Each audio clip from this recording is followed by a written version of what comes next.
नमस्कार दोस्तों, साहित्यिक कहानियों के इस पटल कहानियां जिंदगी की पर मैं शैली नारायण आप सबका बहुत बहुत स्वागत करती हूँ।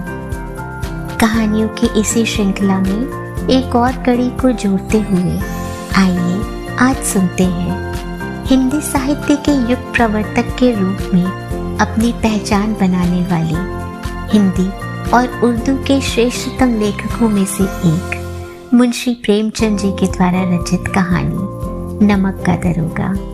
आइए सुनते हैं।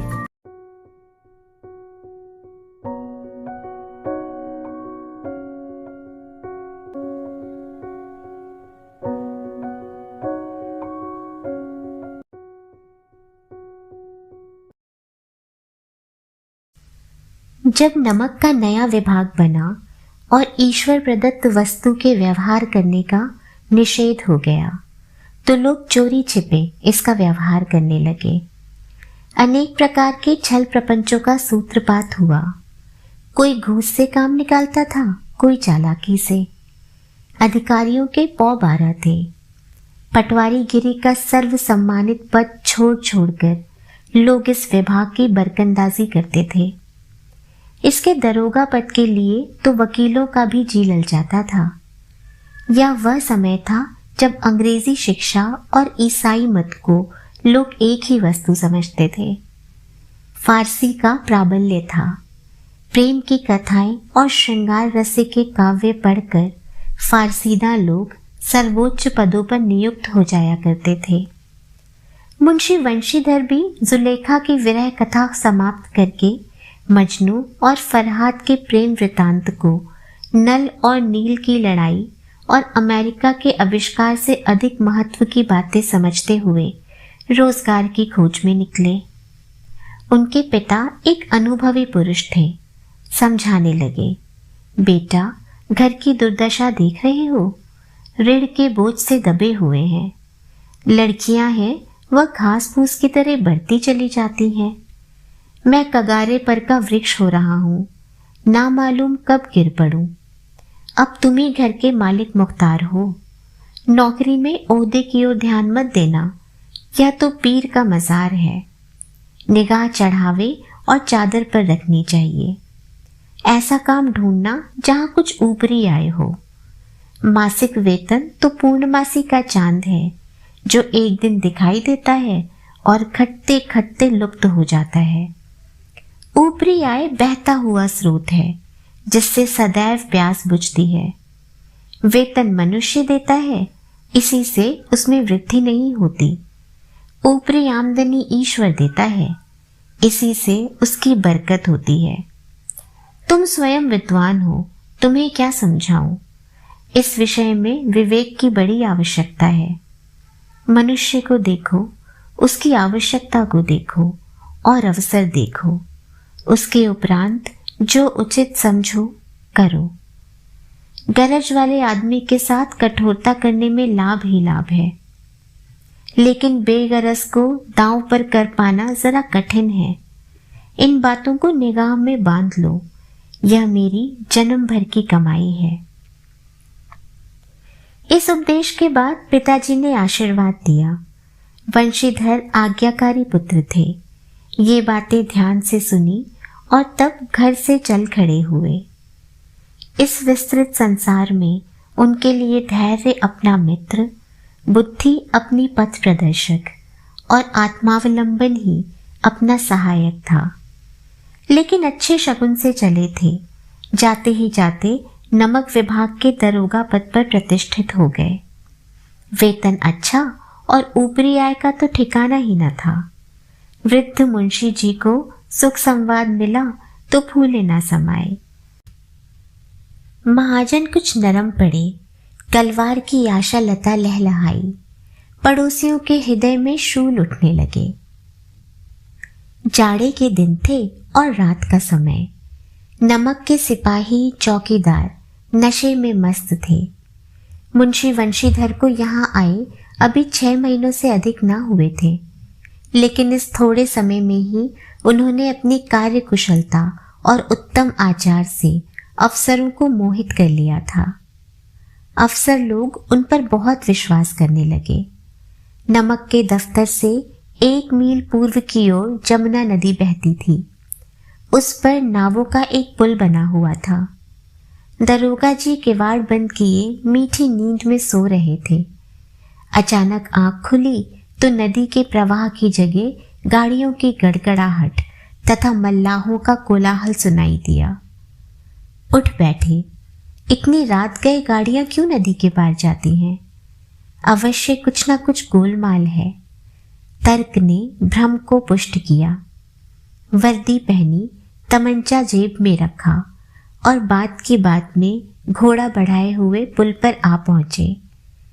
गाड़ियों की एक लंबी कतार पुल के पार जाती देखी। डांट कर पूछा, किसकी गाड़ियां हैं? थोड़ी देर तक सन्नाटा रहा। आदमियों में कुछ कानाफूसी हुई। तब आगे वाले ने कहा, पंडित अलोपी दीन की। कौन पंडित अलोपी दीन? दातागंज के। मुंशी वंशीधर चौंके। पंडित अलोपी दीन इस इलाके के सबसे प्रतिष्ठित जमींदार थे। लाखों रुपए का लेन देन करते थे। इधर छोटे से बड़े कौन ऐसे थे जो उनके ऋणी ना हो। व्यापार भी बड़ा लंबा चौड़ा था। बड़े चलते पुर्जे आदमी थे। अंग्रेज अफसर उनके इलाके में शिकार खेलने आते और उनके मेहमान होते। 12 मास सदा व्रत चलता था। मुंशी जी ने पूछा, गाड़ियां कहाँ जाएंगी?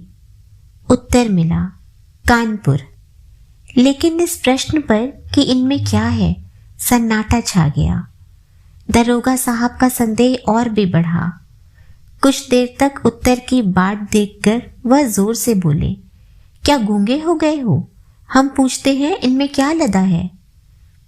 जब इस बार भी कोई उत्तर न मिला तो उन्होंने घोड़े को एक गाड़ी से मिलाकर बोरे को टटोला। भ्रम दूर हो गया। यह नमक के ढेले थे। पंडित अलोपी दीन अपने सजीले रथ पर सवार कुछ सोते कुछ जागते चले आते थे। अचानक कई गाड़ी वालों ने घबराए हुए आकर जगाया और बोले, महाराज, दरोगा ने गाड़ियां रोक दी हैं और घाट पर खड़े आपको बुलाते हैं। पंडित अलोपी दीन का लक्ष्मी जी पर अखंड विश्वास था। वह कहा करते थे कि संसार का तो कहना ही क्या, स्वर्ग में भी लक्ष्मी का ही राज्य है। उनका यह कहना यथार्थ ही था। न्याय और नीति सब लक्ष्मी के ही खिलौने हैं। इन्हें वह जैसे चाहती है नचाती है। लेटे ही लेटे गर्व से बोले, चलो हम आते हैं। यह कहकर पंडित जी ने बड़ी निश्चिंतता से पान के बीड़े लगाकर खाए। फिर लिहाफ ओढ़े हुए दरोगा के पास आकर बोले, बाबूजी आशीर्वाद। कहिए, हमसे ऐसा कौन सा अपराध हुआ कि गाड़ियां रोक दी गई? हम ब्राह्मणों पर तो आपकी कृपा दृष्टि रहनी चाहिए। वंशीधर रुखाई से बोले, सरकारी हुक्म। पंडित अलोपी दीन ने हंसकर कहा, हम सरकारी हुक्म को नहीं जानते और न सरकार को। हमारे सरकार तो आप ही हैं। हमारा और आपका तो घर का मामला है। हम कभी आपसे बाहर हो सकते हैं? आपने व्यर्थ का कष्ट उठाया। यह हो नहीं सकता कि इधर से जाएं और इस घाट के देवता को भेंट न चढ़ाएं। मैं तो आपकी सेवा में स्वयं ही आ रहा था। वंशीधर पर ऐश्वर्य की मोहिनी वंशी का कुछ प्रभाव न पड़ा। ईमानदारी की नई उमंग थी। कड़क कर बोले, हम उन नमक हरामों में नहीं हैं जो कौड़ियों पर अपना ईमान बेचते फिरते हैं। आप इस समय हिरासत में हैं।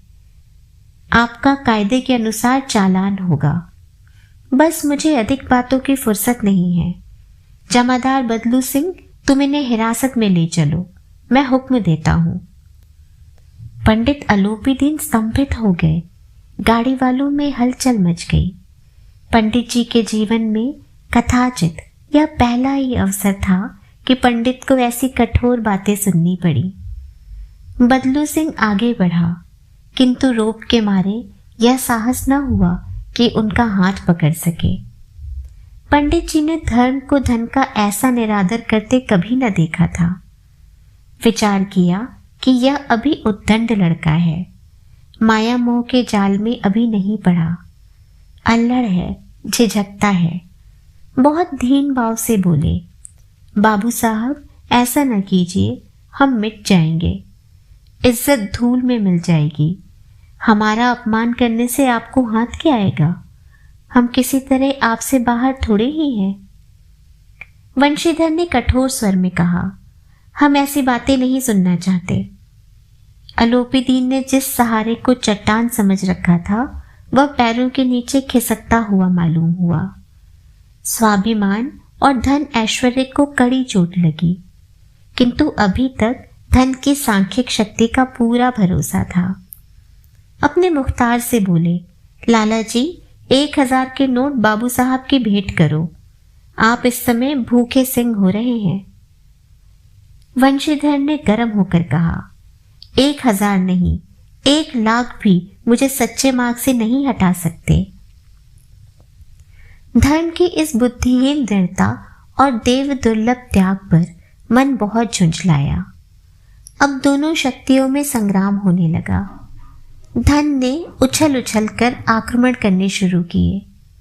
1 से 5, 5 से 10, 10 से 15 और 15 से 20,000 तक नौबत पहुंची। किंतु धर्म अलौकिक वीरता के साथ इस बहुसंख्यक सेना के सम्मुख अकेला पर्वत की भांति अटल अविचलित खड़ा था। अलोपीदीन निराश होकर बोले, अब इससे अधिक मेरा साहस नहीं, आगे आपको अधिकार है। वंशीधर ने अपने जमादार को ललकारा। बदलू सिंह मन में दरोगा जी को गालियां देता हुआ पंडित अलोपीदीन की ओर बढ़ा। पंडित जी घबराकर 2-3 कदम पीछे हट गए।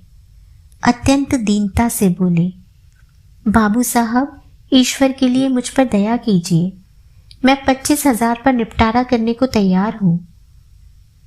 असंभव बात है। 30,000 पर? किसी तरह भी संभव नहीं। क्या 40,000 पर भी नहीं? 40,000 नहीं, 40,00,000 पर भी असंभव है। बदलू सिंह, इस आदमी को अभी हिरासत में ले लो, अब मैं एक शब्द भी नहीं सुनना चाहता। धर्म ने धन को पैरों तले कुचल डाला। अलोपीदीन ने एक हष्ट-पुष्ट मनुष्य को हथकड़ियां लिए हुए अपनी तरफ आते देखा। चारों ओर निराश और कातर दृष्टि से देखने लगे। इसके बाद मूर्छित होकर गिर पड़े। दुनिया सोती थी पर दुनिया की जीभ जागती थी। सवेरे देखिए तो बालक वृद्ध सबके मुंह से यही बात सुनाई देती थी। जिसे देखिए वही पंडित जी के इस व्यवहार पर टीका टिप्पणी कर रहा था। निंदा की बौछारें हो रही थी, मानो संसार से अब पापी का पाप कट गया। पानी को दूध के नाम से बेचने वाला ग्वाला, कल्पित रोजनामचे भरने वाले अधिकारी वर्ग, रेल में बिना टिकट सफर करने वाले बाबू लोग, जाली दस्तावेज बनाने वाले सेठ और साहूकार, यह सब के सब देवताओं की भांति गर्दनें चला रहे थे। जब दूसरे दिन पंडित अलोपीदीन अभियुक्त होकर कांस्टेबलों के साथ हाथों में हथकड़ियां, हृदय में ग्लानि और क्षोभ भरे, लज्जा से गर्दन झुकाए अदालत की तरफ चले तो सारे शहर में हलचल मच गई। मेलों में कदाचित आंखें इतनी व्यग्र न होती होंगी।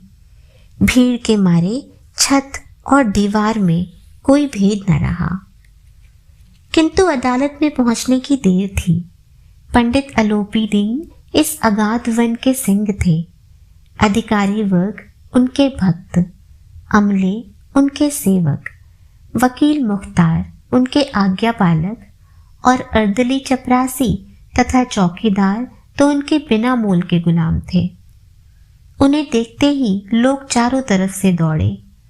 सभी लोग विस्मित हो रहे थे, इसलिए नहीं कि अलोपीदीन ने क्यों यह कर्म किया, बल्कि इसलिए कि वह कानून के पंजे में कैसे आए। ऐसा मनुष्य जिसके पास असाध्य साधन करने वाला धन और अनन्य वाचालता हो, वह क्यों कानून के पंजे में आए? प्रत्येक मनुष्य उनसे सहानुभूति प्रकट करता था। बड़ी तत्परता से इस आक्रमण को रोकने के निमित्त वकीलों की एक सेना तैयार की गई। न्याय के मैदान में धर्म और धन में युद्ध थन गया। वंशीधर चुपचाप खड़े थे। उनके पास सत्य के सिवा न कोई बल था, न स्पष्ट भाषण के अतिरिक्त कोई शस्त्र। गवाह थे किंतु लोभ से डांवाडोल। यहाँ तक कि मुंशी जी को न्याय भी अपनी ओर से कुछ खिंचा हुआ दिख पड़ता था। वह न्याय का दरबार था, परंतु उसके कर्मचारियों पर पक्षपात का नशा छाया हुआ था। किंतु पक्षपात और न्याय का क्या मेल? जहां पक्षपात हो वहां न्याय की कल्पना भी नहीं की जा सकती। मुकदमा शीघ्र ही समाप्त हो गया। डिप्टी मजिस्ट्रेट ने अपनी तजवीज में लिखा, पंडित अलोपीदीन के विरुद्ध दिए गए प्रमाण निर्मूल और भ्रामात्मक हैं। वह एक बड़े भारी आदमी है। यह बात कल्पना के बाहर है कि उन्होंने थोड़े लाभ के लिए ऐसा दुस्साहस किया हो। यद्यपि नमक के दरोगा मुंशी वंशीधर का अधिक दोष नहीं, लेकिन यह बड़े खेद की बात है कि उसकी उद्दंडता और विचारहीनता के कारण एक भले मानुस को कष्ट झेलना पड़ा। हम प्रसन्न हैं कि वह अपने काम से सजग और सचेत रहता है, किंतु नमक से मुकदमे की बढ़ी हुई नमक हलाली ने उसके विवेक और बुद्धि को भ्रष्ट कर दिया। भविष्य में उसे होशियार रहना चाहिए। वकीलों ने यह फैसला सुना और उछल पड़े। पंडित अलोपीदीन मुस्कुराते हुए बाहर निकले। स्वजन बांधवों ने रुपयों की लूट की। उदारता का सागर उमड़ पड़ा। उसकी लहरों ने अदालत की नींव तक हिला दी। जब वंशीधर बाहर निकले तो चारों ओर से उनके ऊपर व्यंग्य बाणों की वर्षा होने लगी। चपरासियों ने झुक झुक कर सलाम किए, किंतु इस समय एक एक कटु वाक्य, एक एक संकेत उनकी गर्वाग्नि को प्रज्वलित कर रहा था।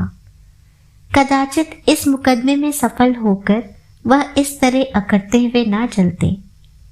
आज उन्हें संसार का एक खेदजनक विचित्र अनुभव हुआ। न्याय और विद्वता, लंबी चौड़ी उपाधियां, बड़ी बड़ी दाढ़ियां और ढीले चोगे एक भी सच्चे आदर के पात्र नहीं है। वंशीधर ने धन से बैर मोल लिया था। उसका मूल्य चुकाना अनिवार्य था। कठिनता से एक सप्ताह बीता होगा कि मुअत्तली का परवाना आ पहुंचा। कार्यपरायणता का दंड मिला। बेचारे भग्न हृदय, शोक और खेद से व्यथित घर को चले। बूढ़े मुंशी जी तो पहले से इसे कुड़बुड़ा रहे थे कि चलते चलते इस लड़के को समझाया था, लेकिन इसने एक न सुनी, सब मनमानी करता है। हम तो कलवार और कसाई के तगादे सहे, बुढ़ापे में भगत बनकर बैठे और वहां बस वही सूखी तनख्वाह। हमने भी तो नौकरी की है और कोई ओहदेदार नहीं थे, लेकिन काम किया, दिल खोल कर किया, और आप ईमानदार बनने चले हैं। घर में चाहे अंधेरा हो, मस्जिद में अवश्य दिया जलाएंगे। खेद ऐसी समझ पर। पढ़ना लिखना सब अकारत गया। इसके थोड़े ही दिनों बाद जब मुंशी वंशीधर इस दुर्अवस्था में घर पहुंचे और बूढ़े पिताजी ने समाचार सुना तो सिर पीट लिया। बोले, जी चाहता है कि तुम्हारा और अपना सिर फोड़ लूं। बहुत देर तक पछता पछता कर हाथ मलते रहे। क्रोध में कुछ कठोर बातें भी कही, और यदि वंशीधर वहां से टल न जाते तो अवश्य ही यह क्रोध विकट रूप धारण करता। वृद्धा माता को भी दुख हुआ। जगन्नाथ और रामेश्वर यात्रा की कामनाएं मिट्टी में मिल गई। पत्नी ने तो कई दिन तक सीधे मुंह से बात भी नहीं की। इसी प्रकार एक सप्ताह बीत गया। संध्या का समय था। बूढ़े मुंशी जी बैठे राम नाम की माला जप रहे थे। इसी समय उनके द्वार पर सजा हुआ रथ आकर रुका।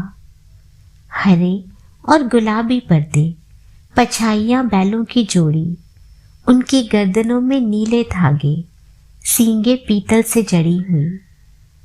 कई नौकर लाठियां कंधों पर रखे साथ थे। मुंशी जी अगवानी को दौड़े। देखा तो पंडित अलोपी दीन है। झुककर दंडवत की और लल्लो चप्पो की बातें करने लगे। हमारा भाग्य उदय हुआ जो आपके चरण इस द्वार पर आए। आप हमारे पूज्य देवता हैं। आपको कौन सा मुंह दिखाएं? मुंह में तो कालिख लगी हुई है, किंतु क्या करें, लड़का अभागा कपूत है। नहीं तो आपसे क्यों मुंह छिपाना पड़ता। ईश्वर ने संतान रखे पर ऐसी संतान न दे। अलोपी दीन ने कहा, नहीं भाई साहब, ऐसा न कहिए। मुंशी जी ने चकित होकर कहा, ऐसी संतान को और क्या कहूं। अलोपी दीन ने वात्सल्यपूर्ण स्वर में कहा, कुल तिलक और पुरखों की कीर्ति उज्जवल करने वाले संसार में ऐसे कितने धर्मपरायण मनुष्य हैं जो धर्म पर अपना सब कुछ अर्पण कर सके। पंडित अलोपी दीन ने वंशीधर से कहा, दरोगा जी, इसे खुशामद न समझिए। खुशामद करने के लिए मुझे इतना कष्ट उठाने की जरूरत न थी। उस रात को आपने अपने अधिकार बल से मुझे अपनी हिरासत में लिया था, किंतु आज मैं स्वेच्छा से आपकी हिरासत में आया हूँ। मैंने हजारों रईस और अमीर देखे, हजारों उच्च पदाधिकारियों से काम पड़ा, किंतु मुझे परास्त किया तो आपने। मैंने सबको अपना और अपने धन का गुलाम बनाकर छोड़ दिया। मुझे आज्ञा दीजिए कि आपसे कुछ विनय करूं। वंशीधर ने अलोपी दीन को आते देखा तो उठकर सत्कार किया, किंतु स्वाभिमान सहित। समझ गए कि यह महाशय मुझे लज्जित करने और जलाने आए हैं। क्षमा प्रार्थना की चेष्टा नहीं की, वरन उन्हें अपने पिता की या ठकुर सुहाती की बात असह्य सी प्रतीत हुई। पर पंडित जी की बातें सुनी तो मन का मैल मिट गया। पंडित जी की ओर उड़ती हुई दृष्टि से देखा, सद्भाव झलक रहा था। गर्व ने लज्जा के सामने सिर झुका दिया। शर्माते हुए बोले, यह आपकी उदारता है जो ऐसा कहते हैं। मुझसे जो कुछ अविनय हुई है उसे क्षमा कीजिए। मैं धर्म की बेड़ी में जकड़ा हुआ था, नहीं तो वैसे मैं आपका दास हूं। जो आज्ञा होगी वह मेरे सिर माथे पर। अलोपी दीन ने विनीत भाव से कहा, नहीं, तट पर आपने मेरी प्रार्थना नहीं स्वीकार की थी, किंतु आज स्वीकार करनी पड़ेगी। वंशीधर बोले, मैं किस योग्य हूं, किंतु जो कुछ सेवा मुझसे हो सकती है उसमें त्रुटि ना होगी। अलोपी दीन ने एक स्टैंप लगा हुआ पत्र निकाला और उसे वंशीधर के सामने रखकर बोले, इस पद को स्वीकार कीजिए और अपने हस्ताक्षर कर दीजिए। मैं ब्राह्मण हूं, जब तक यह सवाल पूरा न कीजिएगा द्वार से न हटूंगा। मुंशी वंशीधर ने उस कागज को पढ़ा तो कृतज्ञता से आंखों में आंसू भर आए। पंडित अलोपी दीन ने उनको अपनी सारी जायदाद का स्थायी मैनेजर नियत किया था। 6,000 वार्षिक वेतन के अतिरिक्त रोजाना खर्च अलग, सवारी के लिए घोड़ा, रहने को बंगला, नौकर चाकर मुफ्त। कंपित स्वर में बोले, पंडित जी, मुझ में इतनी सामर्थ्य नहीं है कि आपकी उदारता की प्रशंसा कर सकूं, किंतु ऐसे उच्च पद के योग्य नहीं हूं।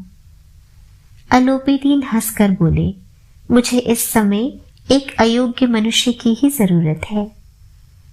वंशीधर ने गंभीर भाव से कहा, यो मैं आपका दास हूं। आप जैसे कीर्तिवान सज्जन पुरुष की सेवा करना मेरे लिए सौभाग्य की बात है, किंतु मुझ में न विद्या है, न बुद्धि, न वह स्वभाव जो इन त्रुटियों की पूर्ति कर देता है। ऐसे महान कार्य के लिए एक बड़े मर्मज्ञ अनुभवी मनुष्य की जरूरत है। अलोपीदीन ने कलमदान से कलम निकाली और उसे वंशीधर के हाथ में देकर बोले, ना मुझे विद्वता की चाह है, ना अनुभव की, ना मर्मज्ञता की, ना कार्य कुशलता की। इन गुणों के महत्व का परिचय खूब पा चुका हूँ। अब सौभाग्य और सुअवसर ने मुझे वह मोती दे दिया है जिसके सामने योग्यता और विद्वता की चमक फीकी पड़ जाती है। यह कलम लीजिए, अधिक सोच विचार न कीजिए, दस्तखत कर लीजिए।